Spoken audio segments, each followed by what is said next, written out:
So, hello everyone, and welcome to episode 7 of The Long Road Back, a podcast series all about trying to help athletes who are going through their injury recovery process to give athletes a voice and ultimately to show people that they are not alone during their recovery journey.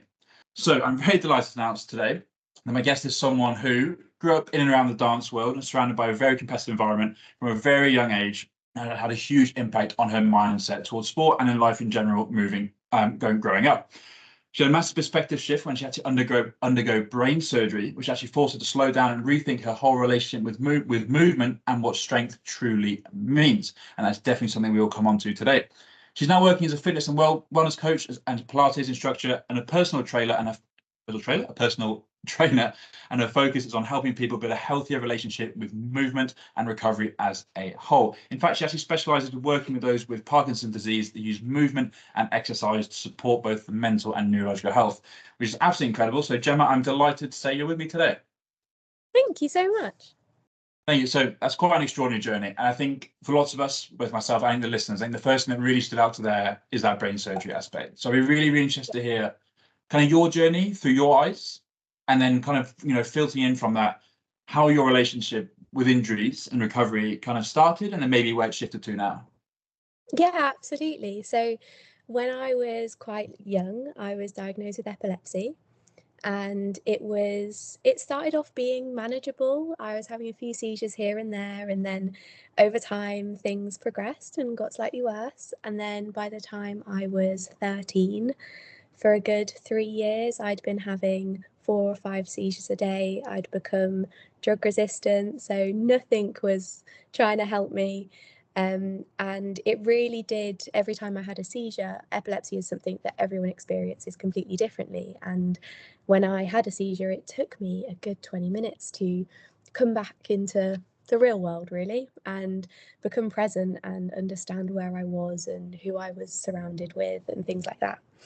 So ever so slowly, when things progressed, I realised that things like stress and being in dance really started to interrupt with my daily functions.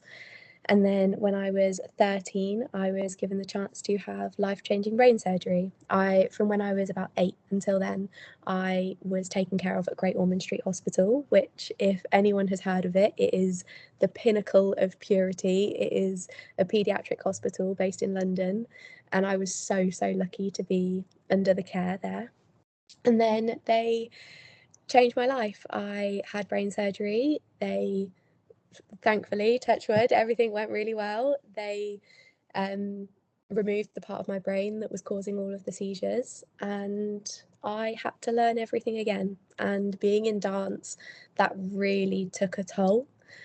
Before having surgery, when I would have those sort of daily interruptions of those seizures, it was very much something's happened. Okay, let's get back. And it was always there. It was almost like a burden. And then after, that sort of interruption wasn't there anymore, but physically I had to relearn everything. So walking, it felt like such an achievement, and I'm sure we'll come in to talk about this later, but when I was 7, everything went really well. I was absolutely fine. I had to learn everything again. But when I was 17, I had a slight tear in my right Achilles, and that just really threw me off. When I was going under surgery for my brain and I was learning everything again, I remember so clearly the first time I learnt to stand up again. And that sense of achievement after I could finally stand up, nothing beat it. And there wasn't a single part of me that was thinking, oh gosh, but I still can't run, can I? Or, oh no, but I wish I could walk to the block and back. It was, oh my gosh, I'm here and I'm standing up. I'm proud of myself. For fast forward until I was 17, I was on crutches. I could finally walk again. I was like, yeah, I can walk now, but I still can't dance, or I still can't go on my point shoes, and I still can't do ballet for 3 hours.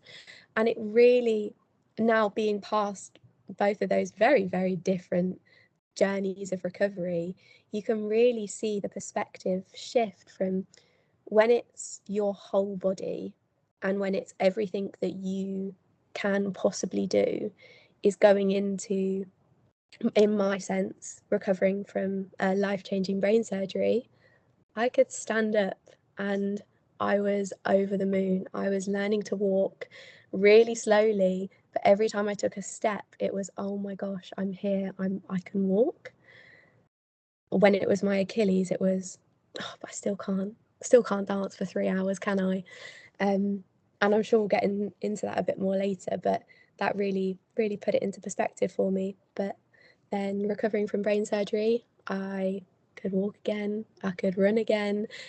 So slowly, things started to come back into my life. I started to dance again over a really, really, really long period of time. And then I came to university and I'm about to graduate with a degree in dance, which is quite crazy. I mean, that's absolutely extraordinary. I think it's kind of so inspiring, kind of hearing you speak about it. And I will touch on the kind of nature of Achilles versus the brain surgery in a second, but I just want to focus on things you mentioned there, because I imagine I can remember back to when I was, 13, 14, 15, I have a younger brother.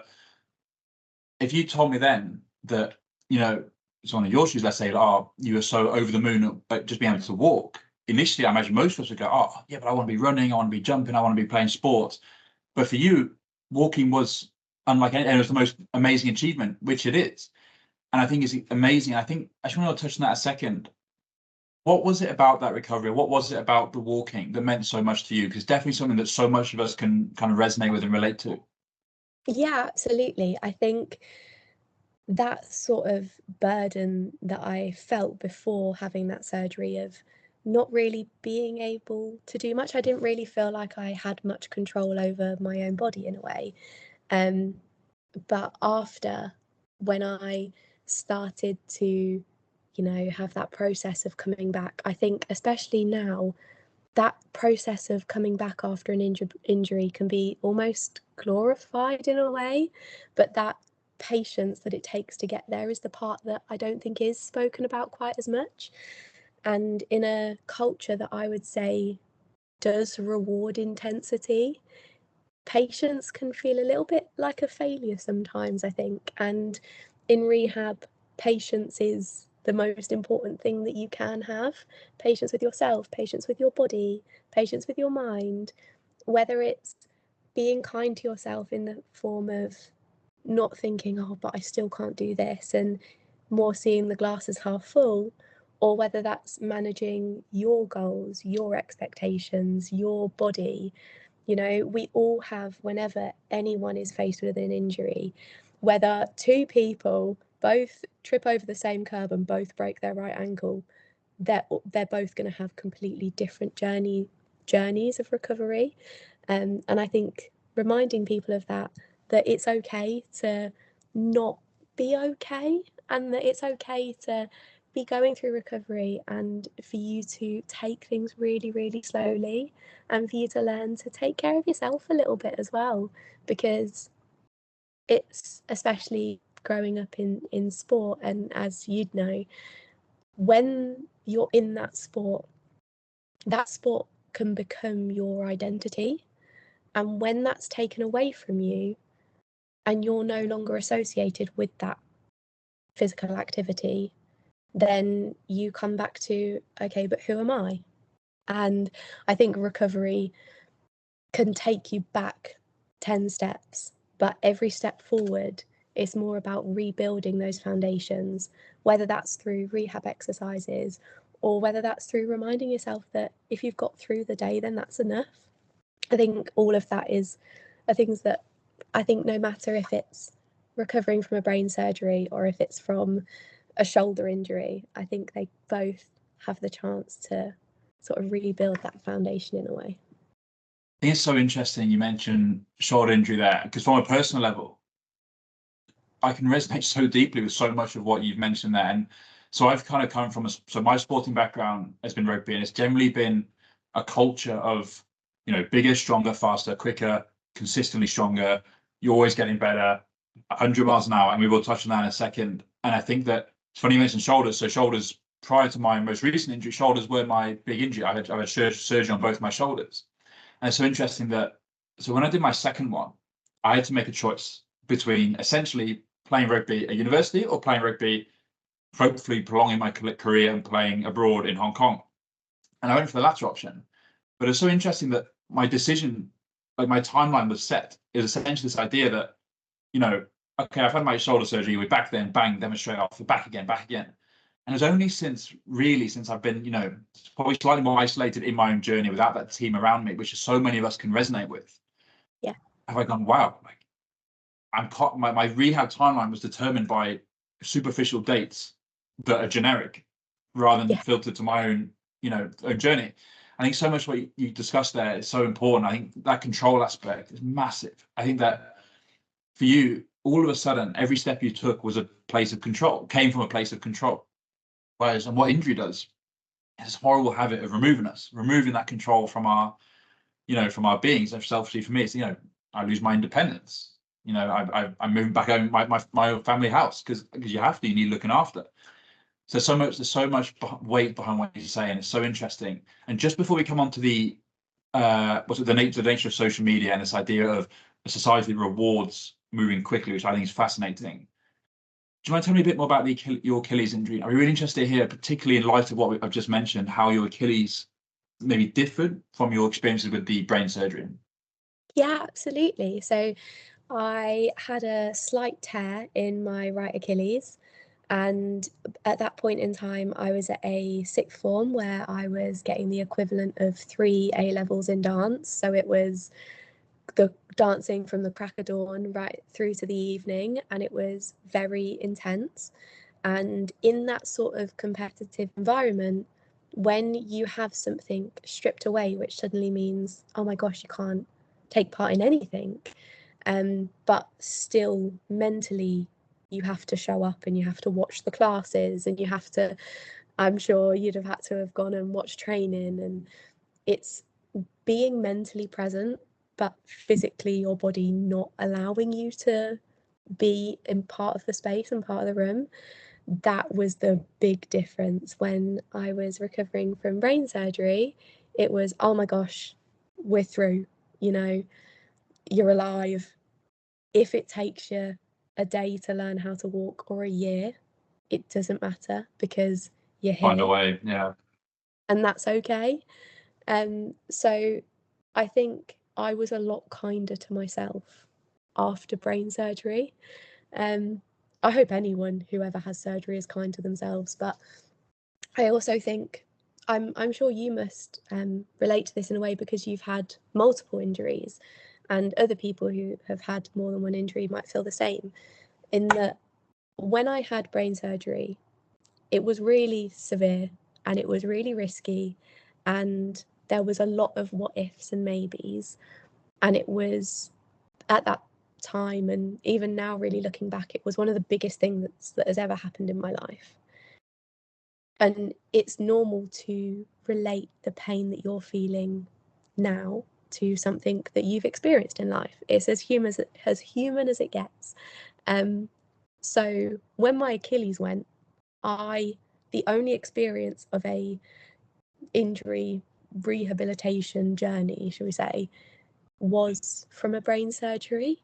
And I spent the whole time going, oh, Jem, come on, it's only your ankle. You've had your brain removed. And if you have a injury or an experience in your life which on putting pen to paper might feel slightly more extreme than something you're currently facing, in no way does that devalue your journey at the time. And I think that's why I struggled a lot with my Achilles. So I was on crutches for about a month and then started to learn to walk again, but in something as sort of extreme as dancing all day, every day, even though there might be some things that I could do. So if I was wearing trainers, then it might be okay. But then there were other forms of dance like jumping and impacts and landings and things, which I still couldn't do. And it's understanding that even though you're one step closer, you're not fully there, and understanding that if you have done a little bit more and if you've got one step further, that's enough.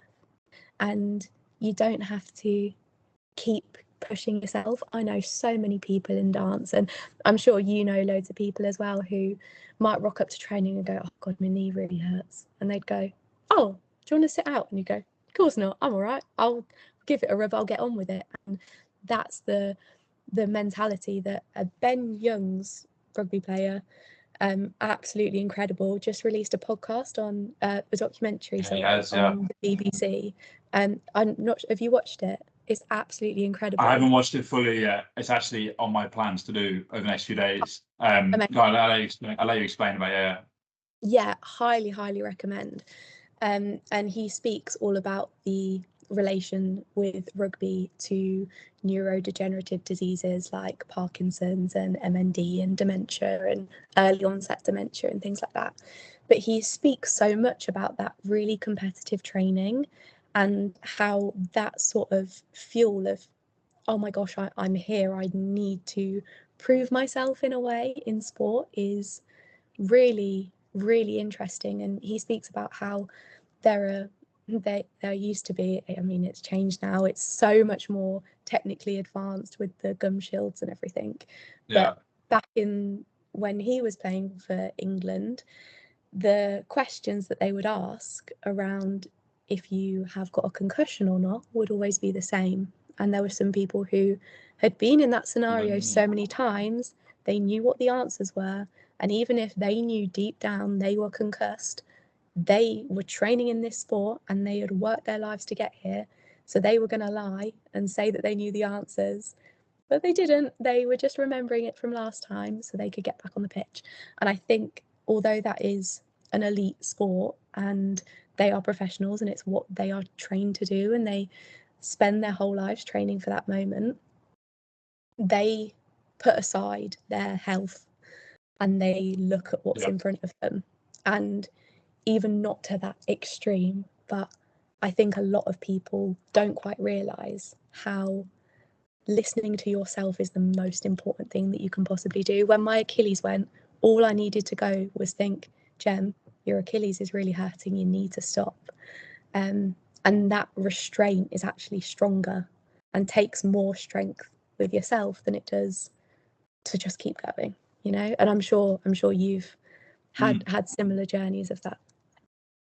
Yeah, it's so interesting. I think, and you touched on so many amazing themes there. I think first and foremost, I'll touch on the Ben Youngs thing, because this isn't a rugby podcast necessarily, but my experience is from rugby, but I will speak directly to rugby, where it has an enormous issue.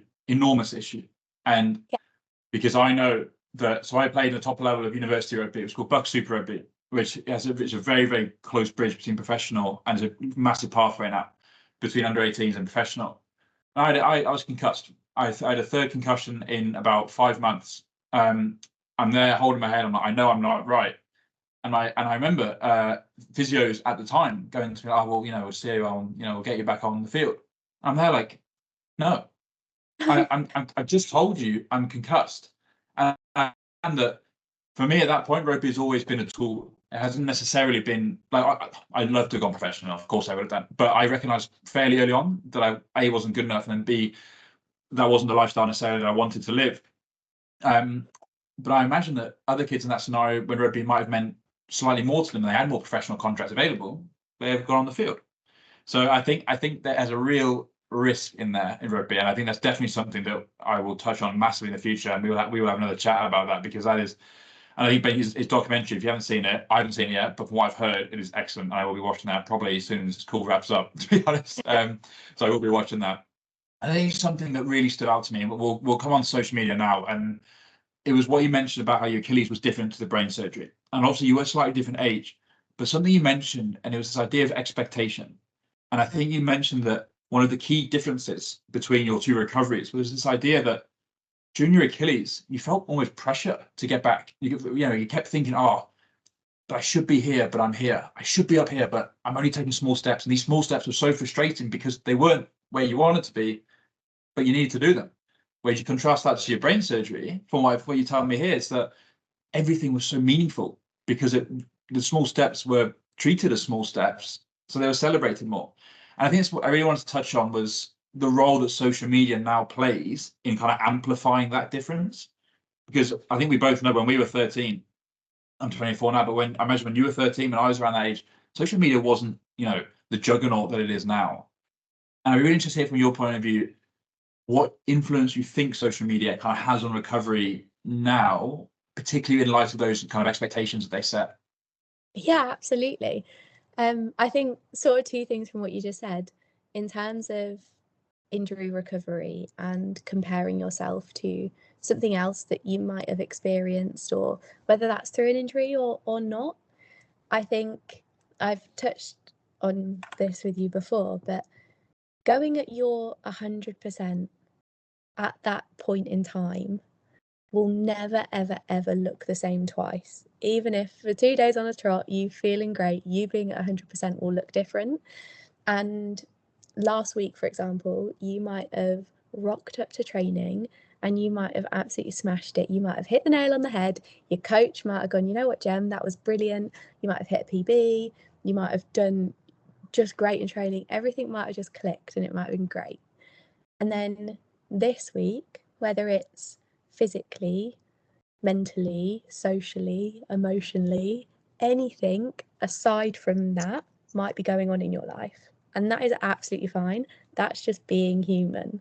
But I think those things, although they've got nothing to do with training in itself, you sort of inflict that pressure onto yourself in the scenario of you going to training.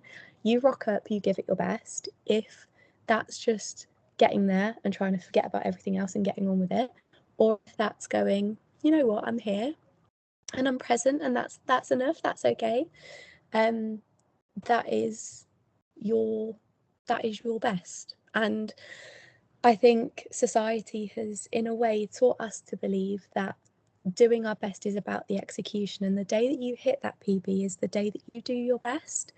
But actually, that's quite indicative as to where we are socially, culturally, because we've all started to believe that through social media, and we've thought that when we get that PB, that's when we've done our best.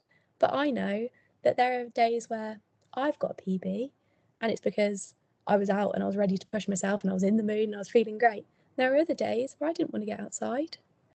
And the mental strain that it took to get outside on the day, if we use running as an example, there are days where I did not want to get outside. I thought, God, okay, I have to run 5K.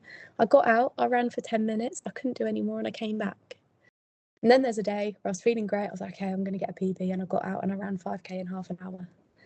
And the mental strength that I needed for that day I got out for 10 minutes was a million times more than the amount that I needed to get a PB. And I think consistency is not about repeating that best day, but it's about showing up honestly to yourself. And whether in the scenario of training or in a sport, in a competitive sport, or whether you are one of the hundreds of thousands of followers that these influencers have on social media and you have seen them get up and run a PB, what you haven't seen is all of the days where they really, really have to encourage themselves to get out of bed in the morning, and they have to remind themselves that getting outside is going to be okay. And I think social media, although there are so many people, I mean, like your platform, and you're saying this is real life and this is what's going on, I think there are a lot of people who say this is my real life and then they still show the best bits. And it's about remembering that even those best bits, they are bits of their life that they're happy for their hundreds of thousands of followers to see.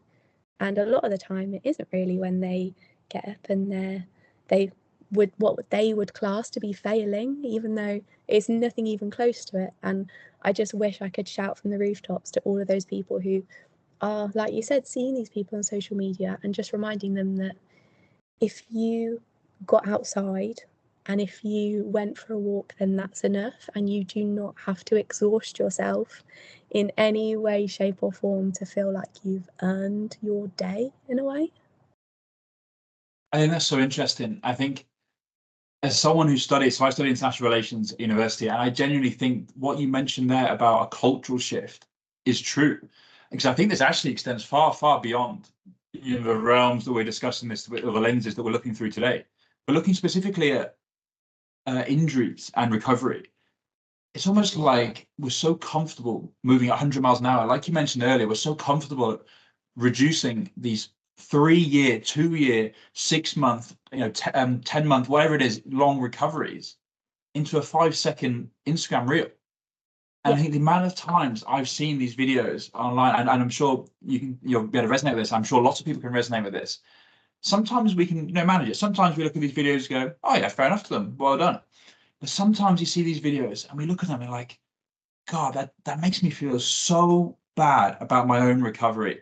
So we'll see these influencers who with, and what has to be said, a new form of currency in followers is the way I've seen it. It's almost this idea that, okay, if they have 70,000 or 80,000 followers, they must be an expert. But there's no guarantee that's the case. They may well be. And there's some unbelievable accounts out there, as you alluded to earlier. There's so many brilliant psychology accounts and inspiring athletes, brilliant. But there's a lot of rubbish as well. A lot of rubbish. A lot of it. And particularly in the spaces that we're in and our age demographic as well. And I think that kind of new currency, and you mentioned there that these people aren't necessarily experts. And I think something you mentioned to me before we actually came on the call was this idea that we compare 99% of our recovery through 24 hours of the day, including the tears at 1 a.m., the not struggling to get out of bed, to someone's 1% when either the lighting's brilliant, they might have dressed up properly, and they posted their PBs. So I really just kind of hear like maybe what your thoughts were on that, and maybe and just be really interested to hear what you think. Yeah, absolutely. I think social media pretends that progress is linear, and it is not in any way, shape, or form. And don't get me wrong, I do think social media has a space for fitness, but I do think that it's also turned the exceptional maybe into expected in some ways. And fitness is on such a trajectory right now, and that's brilliant. And people are wanting to meet at these run clubs. And, as a Pilates instructor, I can see it firsthand that people want to move, they want a sense of community, and they really want something that makes them feel good. And that is brilliant, it really is. But I also think it's really important for people to remember that whether they're recovering from an injury or they're not, you don't have to break yourself to prove anything. I think so many people are sort of glorifying exercise in a way of, oh my gosh, look at me when I'm, all dressed up and doing these exercise classes. But most of the time I go out for a class, I look like a tomato by the end, and that's not the sort of things that you Same see. guys. Yeah, exactly. After training most days, the people that you see on social media are, again, providing slightly unrealistic expectations towards it. And I do think that there's such a fine line between it, because there could be, there is a whole load of rubbish that's shown on social media, but the fact that it's all within the fitness industry a lot at the moment, I think says a lot. But I also think that these elite standards of people running, if we go back to the example of running that I used earlier, these That's a really good one. I think it's quite prominent, isn't it, at the moment? Yeah, absolutely. And a lot of influencers run distances in elite times, but on social media, they don't promote themselves to be elite athletes. They promote themselves to be influencers who have a hobby within sport. And that fine line really can take their following to sort of expect that what they're promoting they could do and they could relate to.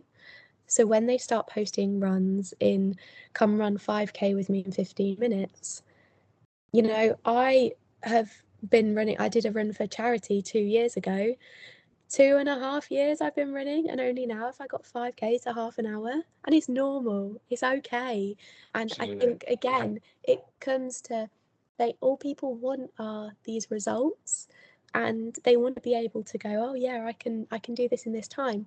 But what the most amount of people need is to know that if you've run 5K, that's brilliant. That is absolutely amazing. Whether you've done it in 20 minutes or 45 minutes, it doesn't matter, because you've got out and you're moving your body. And that sense of why you're moving your body and what you're doing for you, I think they've sort of devalued that, and it's become, but what can you post on Strava, and what's the timing you can do for it, and what's a PB you can set. And I think your character, I mean, your character always outlasts your capabilities of running. And if you're being kind to yourself, that's going to matter a whole lot more than how fast you can run. But going back to injuries, I think it has a way of forcing that realization onto you. And when your body can't perform in the same way that it used to, you're suddenly faced with the question of, you know, who you are without it. And it goes back to sort of what I said earlier, when, you know, identity is associated with your sport, and whether it is through running, or whether it's through social media, or whether it's through setting these super unrealistic standards for these hundreds of thousands of followers to see and to sort of compare to themselves, may seem selfish, but whatever you see on social media, when somebody picks up their phone, they instantly think of how they can relate to it. And it's why social media can be so gripping sometimes, because you might think, oh my gosh, this is so relatable. And then every so often it's a fitness of have this many grams of protein and have this much fiber and do this and don't do this, but do that and don't do that, and count your macros, but have the chocolate, but have the wine, but scrap the alcohol. There are so many mixed messages, and I think the foundation of all of it is you just have to listen to your body. We all have just one special body, and it's got to last us through life. And whether you've gone through a whole load of injuries and multiple surgeries, and whether you have gone through competitive sport, elite standards, or whether you're doing it as a hobby, whether you're the one posting this on social media or whether you're the one seeing it on social media, we all just have to learn that the best thing that you can do is be kind to yourself and listen to yourself. And if the best thing that you can do is get outside, then amazing. You don't have to run this distance in this amount of time, and you don't have to get up at 5 a.m. to do, this is my 5 till 9 before my 9 to 5. If you've got up and if you've got to work and if you've got through the day and if you've been kind to yourself, then that's enough. And I think it's brilliant. There could be so many worse things to promote than social media, or on social media, sorry, than fitness. And I think fitness is on such a trajectory, but I think what most people need is to be taken back to square one and go, how are you? And are you being kind to yourself? And if you are, brilliant, how can you build on that? And if you're not, then, you know, let's work on that, because you've got one body. And I think what really resonates with me with what you say there is that I think two things can be true at the same time. And something that I'm really learning more and more is this idea that I can want to run a 5K in X amount of time. That's true. And it is a brilliant achievement if you do that. And hopefully when we do that. But in that same breath, what's also true is that your sense of self and earning things, like you mentioned, your whole identity isn't determined by that. Like at a funeral, for example, someone's not going to go, oh yeah, I remember when they ran that 5K in 10 minutes. Well, I hope 10 minutes be extraordinary, but 5K in 30 minutes. And I saw an Instagram about that, and it really kind of hit me. And then in terms of bringing it back to this idea of recovery, was this idea that two things can be true at the same time. We're allowed to focus on our goals and compare upwards, use these places to inspire us, whether it be in film and television with certain characters, or in individuals we've seen on social media who we have a deep resonance with. But in that same breath, what can also be true is that our progress will not look anything like theirs. I think the more we allow ourselves, it's almost a sense of balance and nuance. This idea that, okay, I'm intelligent enough and aware enough of my own body to go, I want to be like that. I'm inspired by them, but I need to allow myself the space for when things do go wrong, because they will. It's not a threat. It's not a damning of you. You're not wrong. You haven't made a mistake. It's that injuries are never linear. And I think that's something that we've had a discussion with many times. It's come up here again now, that it's never linear. I think the hardest thing for me, during recovery, I'd be interested to hear what you say about this, is this idea of letting go. So letting go of the identity, because to a degree, I say letting go isn't fair because identity is still a part of you. But I think more than anything, it's letting go of the sense that we have to be at 100%. So we're really interested to kind of hear what you say, interested in your opinion on how, how we can make that shift from being super stressed about our expectations being up here to then, okay, I know I want to get there. How can I give myself the space to breathe and, take the small steps to get there? Yeah, absolutely. I think in terms of how we see that on social media, there are so many people who show those ways that they're progressing, whether that's an amplified distance or speed, but then you see them get a stress fracture, and it really puts into perspective, oh, from my perspective, because I'm trained in fitness and wellness and Pilates, and I know the anatomy, and I know that that has culminated through a immense amount of increased pressure and not enough rest. A lot of those people who are following don't quite understand that, and just Do you mind see. do you mind if I interrupt you quickly? Because I think, sorry to interrupt you, but I think it's No, worth no, kind of no. giving context about this. We both, the reason this actually came up, this whole interview in the first place, we kind of related to a particular influencer that we saw. I'm not going to name them because I don't think it's fair necessarily to name them, but we saw an influencer at the same time from the same different positions, but the same perspective. And this influencer is massively into running. I think promoting girls and running and lifestyle, which I think both of us in agreement couldn't be any more supportive of. I think it's excellent. It resonates so deeply with your page and what you do with wellness and mine in terms of injury recovery and finding ways of moving forward.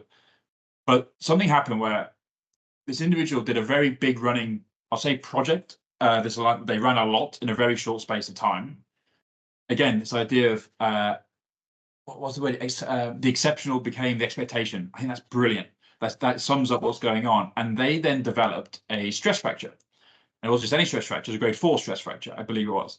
And it just felt to me and to you that given the context that they have an incredible amount of followers, and they're saying in the context of this exceptional becoming the expectation, it didn't feel like there was much recognition of the reasons why it happened.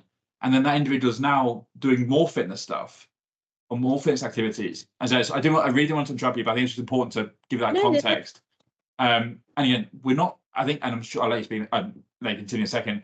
We're not challenging them personally, because I think, again, there's no question of intention, but I know what you're about to come on to is this idea that for us looking in, we have to have that nuance. So I do continue. I just wanted to give that context. Yeah, no, don't be silly. Yeah, I think when we saw that, we saw it for what it was. We knew what a stress fracture was. You from all your experience in sports and in rugby, and me and all of my experience from the more anatomy side to sport and understanding how these injuries come about. We knew what was happening, and that was absolutely fine. What wasn't so fine is that the hundreds of thousands of followers who naturally have less knowledge within that area wouldn't have quite grasped the bigger picture as to what was going on and as to why everything came about, essentially. And I think promoting that it's okay to rest is not something that a lot of people do. It's always about pushing further, lifting heavier, running faster, running further, being better. And it isn't about sitting back and going, you know what, if sort of goes back to before, if you've got up today, whether you're doing your exercises that your physio gave you. The small things. Yeah, it's it's the little wins and the small things throughout the day that I think really need more recognition. And when you asked about my experience in dance, I think dance is slightly different in terms of comparison. You are constantly surrounded by mirrors, and as someone told Wow. me Yes. Yeah. as someone told me once, that you will never ever be the best. And that really put it into perspective, because there is always going to be, in my case in dance, there is always going to be someone who picks up the movement quicker, who jumps higher, whose kicks are better, whose extensions are longer. There's so many traits within dance that there's so many different backgrounds. Oh my gosh, if I'm ever with someone who does hip hop, I will never look cool because all of my training is classical. And it took a long time for me to understand that, in that you will never be the best.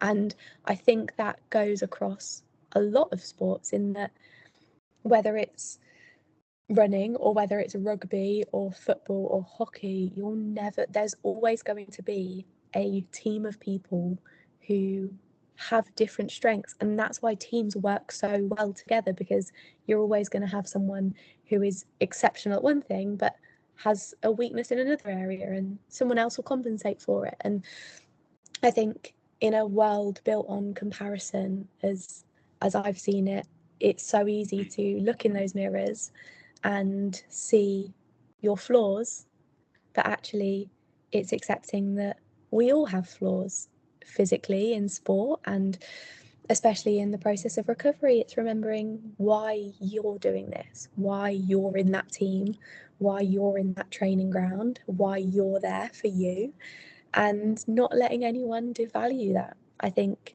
sort of going back to the start, sport can become your identity, and it's remembering why you started that in the first place, and what made you fall in love with rugby, what made you fall in love with hockey, why are you here? And I mean, when I was recovering from brain surgery, I was thinking, oh my gosh, maybe do I even want to keep doing this? Shall I go into journalism? Shall I go into English?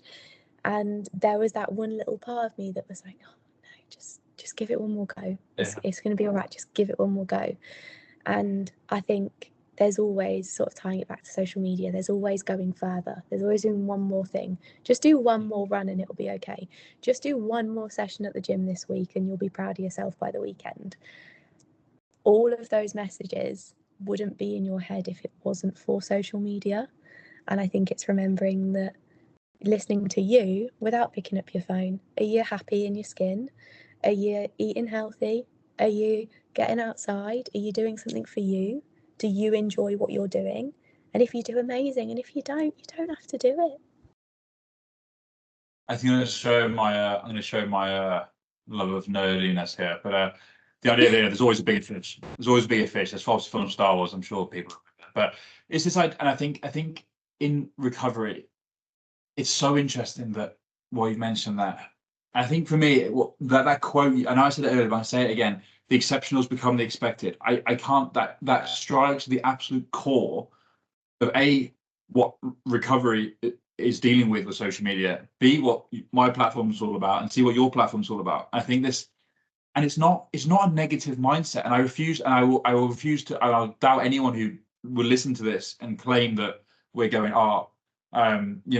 was being negative. Oh, what do you mean? People are allowed to dream.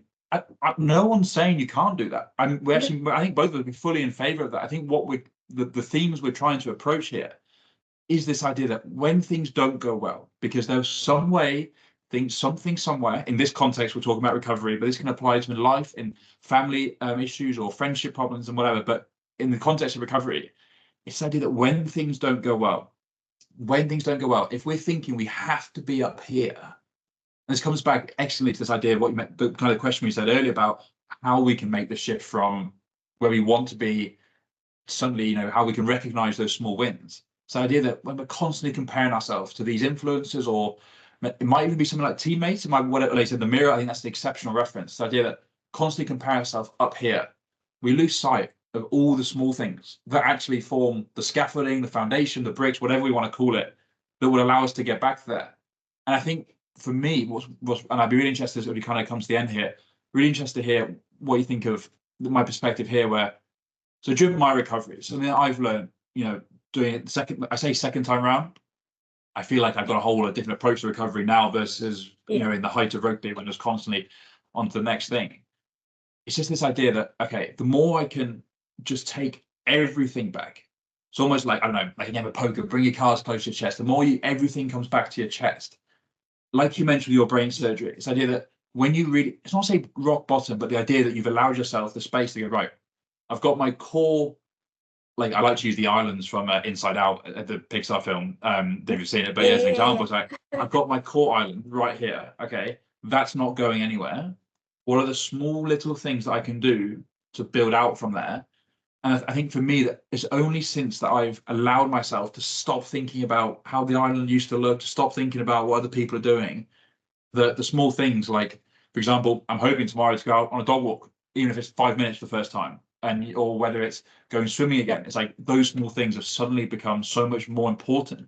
So I'd just be interested quickly here to hear maybe what your approach to that thing that kind of is, and then how that relates to your experiences of, I say letting go, but there's a lot more to it than that. Yeah, absolutely. I think that sort of stigma around you not pushing hard enough after a recovery is huge. And I think it's so important for you to be able to take that step back and go, you know what? I'm going to give myself a bit of a moment. I'm going to give myself a pat on the back. I'm going to give myself a bit of credit because I've come far. And I think some whether it's social media or whether it's society, whether it's from integrated into right into education when you're in school and people start to take the mick out of things that aren't perceived to be normal, you're not often given the chance to give yourself credit. And I think in some ways that can be perceived to be selfish, but it isn't. And, in your case, going back to rugby after those injuries and after when the journey of injuries really started, if anyone who's been through an injury within competitive sport looks back and goes, "Oh my gosh, you know what? Like I've been to hell and back to get here." And in my case, being in a studio filled with 20 people, looking in a mirror, I have to really remind myself sometimes because we are our own worst enemies and we are our own biggest critics. And if anyone is going to say, your leg's not high enough, you're not pushing hard enough, you're not doing this, you're not doing that, it's going to be you. It's not going to be the people around you. That's all from you. But when I'm there going, oh gosh, you're not this, you're not that, sometimes I have to stop myself and go, hold it back. Because you had to learn to walk again and you had to learn to stand up and you had to learn how to move again. And all of that came after, in my case, it was from when I was tiny to when I was 13 of suffering with really severe epilepsy. Actually being in that space is enough. And I think it happens a lot with people in sport, like I said earlier, whether it's hockey, tennis, rugby, football, any sport, if everyone goes through their own journeys to get to that spot, and if you have gone to hell and back, and if you've got through injuries and you're there, then you have every single right to be proud of how far you've come, and it is not selfish at all. And I think a lot of people don't give themselves the credit that they'd give to other people. I think we all have an amazing tendency to shed kindness to the people around us, but it's not so often that we give that kindness back to ourselves. And whether that's giving yourself the rest in whether you have whether you're going through recovery or you're not, whether you have an injury or you don't, are you giving yourself enough water? Are you giving yourself enough rest? Are you going back to those square one things of how are you treating your body, and are you treating it with the same care and love and respect that you would want somebody else to? And like I said, whether that is within competitive sport or whether that's just day to day, I think everyone deserves the love that they give for the people around them. I think it's so interesting there. I think on like a personal note, what you say there is so true in that, like, I look back at some of the old injuries I had. I remember second year university having a grade 2 MCL sprain. Something I should have rested way more. I should have approached the injury a lot more cautiously. And I remember, going everywhere on crutches, trying to live the uni lifestyle. And we're going on away trips to Cardiff with everyone, on my feet 24/7. And you're there, like, I think back now, and I'm like, what was I doing? Because it's like the short-term high of, everything's normal. But then but it's not. And the more I've allowed myself to accept what's going on around me, the more confident and more like myself I have felt, because it means that when I get, if it's just a day where the pain stops, whether it's going outside or whether it's me and friends, whatever, they become so much more meaningful because I've taken that step back. I'm not trying to be 100% every time. So what I'll do, I think we'll pause the interview there. I'm sure we could probably talk for about the next 5 hours, but thank you honestly, thank you so much for coming on. Honestly, I think you'll have a real impact on people with this, because I think in the one quote you said, that the exceptional has become the expected. I've actually, you should get a patent on that, because that is genuinely the best statement I've Get it heard. on a And I think, t-shirt. I'd buy it. Yeah, it's just the idea that, and as you so elegantly explained, was that whether it's on social media, whether it's in our own perception of our own recovery, whether it's the cultural dimension of the way short form media is now and the way that everything is now, whether it's, because it's translated into everything, into dating, into friendships, into everything. It's studied 100 miles an hour. And I think the idea that you said there, that the expected, so the exceptional has become the expected, I think it's from an injury perspective, it's everything. I think it's that, and the more we can approach that phrase with compassion, with a bit of balance and a bit of nuance, just a bit of, it's okay to sometimes just stretch and go home. Or it's okay sometimes to get there and go, I'll do my rehab, go home, all the things we mentioned before. So thank you so much for going on. And what I'll do, I will attach all the links to your Instagram page and X1Z under this. I'm not very good at doing it at the moment, so but I will figure out how to do it. But yeah, thank you so much for coming on. Yeah, thanks, Jemma. Thank you so much.